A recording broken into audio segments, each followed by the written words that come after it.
गुरु प्यारी साध संगत योग जी राधा स्वामी जी। गुरु नानक साहब का कथन है, नानक दुखिया सब संसार। रामचरितमानस में गोस्वामी तुलसीदास जी कहते हैं, सकल जीव जग दिन दुखारी। अगर मनुष्य के जामे में आकर भी हम इस संसार में सुख और शांति प्राप्त नहीं कर सकते तो फिर और किस जामे में प्राप्त कर सकेंगे।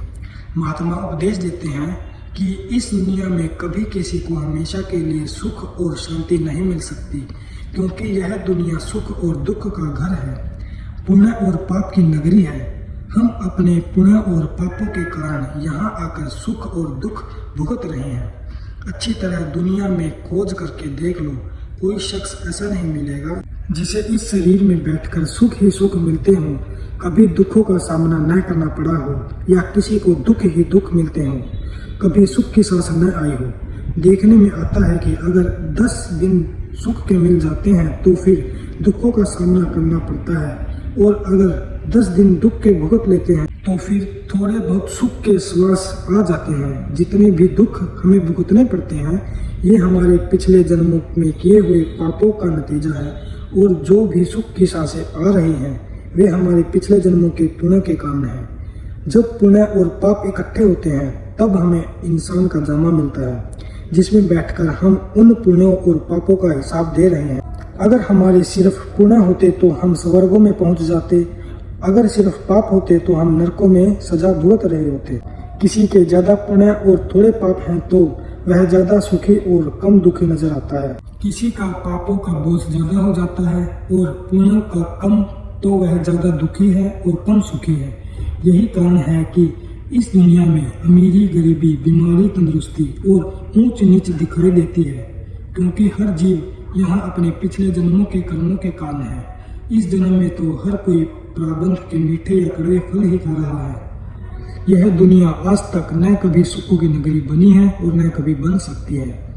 जब हम इतिहास पढ़ते हैं तो पता चलता है कि दुनिया में लड़ाई झगड़े, सुख दुख, अमीरी गरीबी हमेशा से चली आ रही है। हर कौम, मजहब, मुल्क और वक्त के अंदर उच्च कोटि के महात्मा और बड़े बड़े दानी और परोपकारी आए हैं, फिर भी इसकी हालत पहले से कोई बेहतर नहीं हुई और न ही कभी हो सकती है। अगर संत महात्माओं का मकसद इस दुनिया को स्वर्ग या सुख की नगरी बनाने का होता तो आज तक यह दुनिया जरूर सुखों की नगरी बन जाती, बल्कि वे तो हमें ऐसा साधन और तरीका बताते हैं जिस पर चलकर हम हमेशा के लिए इस देह के बंधनों से मुक्त हो जाएं और फिर इस दुनिया में ही न आए। दुनिया के कांटे इकट्ठे करने में आज तक की किसी ने सफलता प्राप्त नहीं की और न ही कोई कर सकता है। लेकिन अगर हम अपने पैरों में मजबूत जूते पहन ले तो वे कांटे अपना असर नहीं कर सकते। दुनिया की समस्याएं न आज तक किसी ने हल की है, न कोई हमेशा के लिए हल कर ही सकता है। लेकिन महात्माओं के उपदेश पर चलकर हम अपने ख्याल को इतना ऊंचा ले जा सकते हैं कि दुनिया के सुख दुख की समस्याएं हम पर असर ही नहीं कर सकती। ईसा मसीह ने बाइबल में जिक्र किया है, यह मत समझो कि मैं धरती पर मेल कराने आया हूँ। मेल कराने के लिए नहीं बल्कि तलवार चलाने आया हूँ, क्योंकि मैं तो आया हूँ कि बेटे को उसके पिता से और बेटी उसकी माँ से और बहू को उसकी सास से अलग कर दूँ। यानी मैं इस दुनिया को सुख और शांति की नगरी में बनाने नहीं आया, बल्कि जीवों को यहाँ से आजाद करने आया हूँ। माँ बाप, बेटे बेटियाँ वगैरह के आपस के मोह के बंधनों को काटने आया हूँ। एक दूसरे के लगाव, मोह या प्यार की जंजीरों को तोड़कर उनको आजाद करने आया हूँ। निसंदेह संसार में परोपकारियों और समाज सुधारकों की कोई कमी नहीं है। यहाँ अनेक दयालु और नेक पुरुष हुए हैं, लेकिन जो उपकार संत महात्माओं का इस दुनिया पर है वह किसी और का नहीं हो सकता। मिसाल के तौर पर एक जेल खाने में बहुत से कैदी हैं। एक परोपकारी देखता है कि गर्मी का मौसम है और उन कैदियों को ठंडा पानी पीने को नहीं मिलता। वह उन पर तरस खाकर बर्फ डालकर शरबत वगैरह का प्रबंध कर देता है। उसने उन कैदियों पर बहुत उपकार किया। दूसरा परोपकारी सोचता है कि कैदियों को अच्छा खाना नहीं मिलता।